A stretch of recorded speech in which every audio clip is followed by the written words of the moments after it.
Alright, so what's up guys? Today I'm making a different type of video. Today I'm going over this Champions League game, Arsenal versus Real Madrid, and I'm gonna be going over the tactics, the lineups, the result, the players, everything like that. And if you guys do like this type of content, let me know in the comments. I'm gonna be making more of this football type content because this is my favorite sport, so might as well, right? And this is not gonna be a fun video, I can tell you that.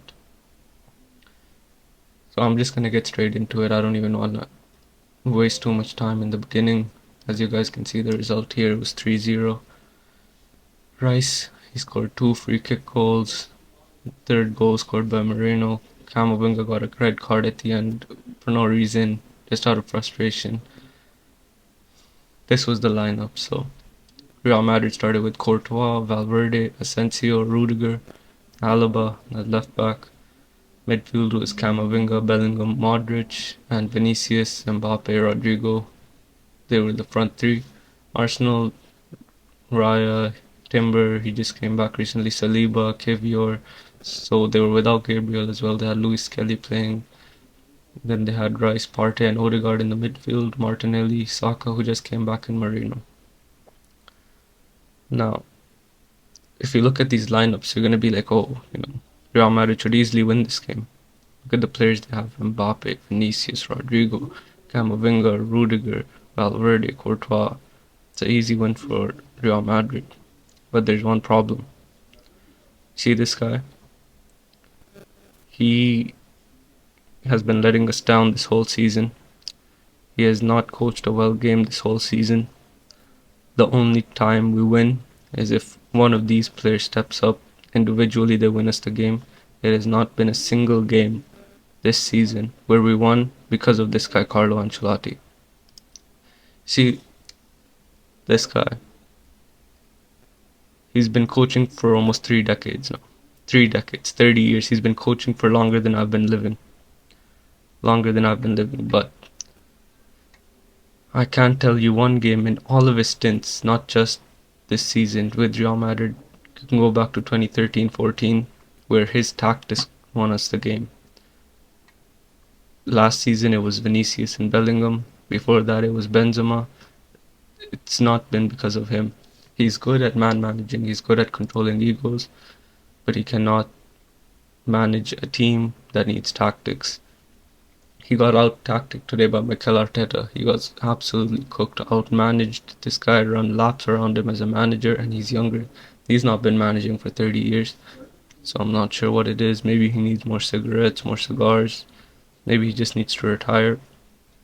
But he's not. We aren't going to be winning if this guy's going to stay as our manager. We need someone else. Next season, we need someone new. Whoever it is, Xabi Alonso, someone else, whoever it is, we need someone new. With that being said, he's not the only one to blame. Other than Courtois, I don't know how they gave him a 6.9 rating. Not one of these players played good. Alaba did not play good. I'm not sure why he was even starting over here. He scored 2 own goals in the last game, just came back from 2 years injury, and they're playing him as the left back against Saka. That goes back to Carlo Ancelotti in the first place. Rudiger, this whole season he has not been the guy. He's not been the player that he was before last season. Even before that in Chelsea, he was better. Of course, he's been injured. He's been playing a lot of games, so it makes sense. Asensio, he was better. I think Asensio is probably, after Courtois, one of our better players. He's young, he actually played with some heart. So Asensio, I can't say anything about. Now Valverde, he's also another player who got ran into the ground. He's been playing every game, every minute. He's not been getting subbed out. He's been playing midfield. He's playing right back. We can't do anything. He's been one of our best players.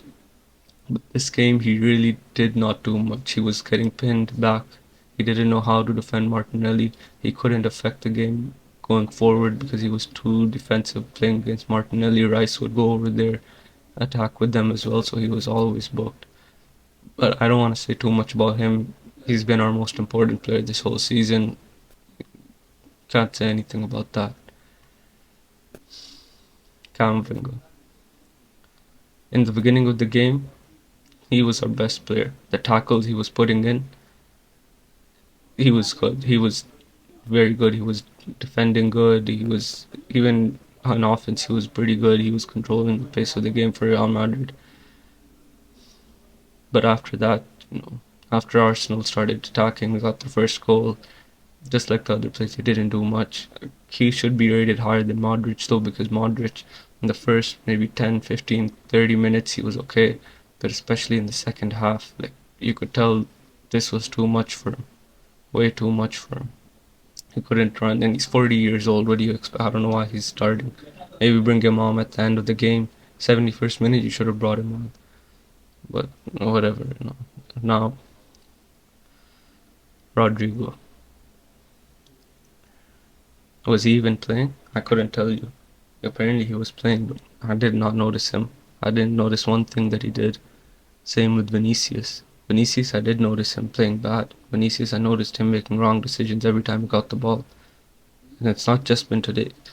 The last few games, Real Sociedad, he wasn't that good, but he was creating. This time he was getting locked up. Timber had him on lockdown. This guy could not do anything. He was cooked. There was nothing he could do. 5.9 rating, I would have gave him a 2 rating, 3 rating. There was nothing this guy could do. Mbappe as well. Out of Rodrigo, Vinicius, he was better obviously, but he didn't do much either. He had the one chance. He should have put Real Madrid up 1-0, missed his chance like he has been doing the whole season. I don't know. This is not the player we wanted from PSG. We got finessed. Wallahi, we got finessed. This was not the player we got from PSG.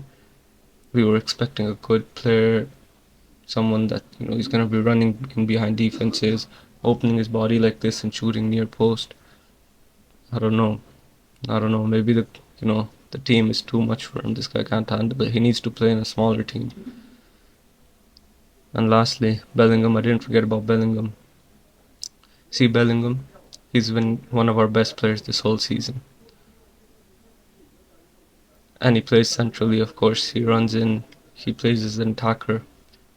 But because Alaba was getting cooked by Saka the whole game, the formation changed. This guy had to start playing over here. Why? So he could help Alaba defend against Saka. And now while he's playing here, the build-up is all happening here. What is he supposed to do? How is he supposed to impact the game? He created a couple good chances for Mbappe, especially. Mbappe missed a chance, would have put us up 1-0. But I'm not sure why. It goes back to Carlo Ancelotti. Wallahi, everything I'm saying goes back to this guy again. There's nothing we could do. And look at his substitutions. Lucas Vazquez. In the 71st minute, brought in Lucas Vazquez. Then we were down. Then he finally took off Alaba, brought on Garcia. With 10 minutes left, he brought on Garcia. And then with 5 minutes left, finally, he took off one of the front three. He took off Rodrigo and put on Brahim Diaz. They had 5 minutes left. What is he supposed to do in 5 minutes? And brought on these guys. He did not bring on Hendrick, who's been playing very good. He's one of our probably the best striker we have when Mbappe is not playing. He can finish. He actually knows how to stay in the attacking position he needs to be. He can play on the right wing as well. If you were going to bring off Rodrigo, you could have put him in there. Or Arda Güler, who you have been playing. Carlo Ancelotti has been playing him in midfield. He could have brought him on, but no, didn't bring him on either. He stuck with these two. Vinicius did not do. Vinicius hasn't done anything from the start of 2025. He was saying he's going to be 10 times better after Rodri won the Ballon d'Or.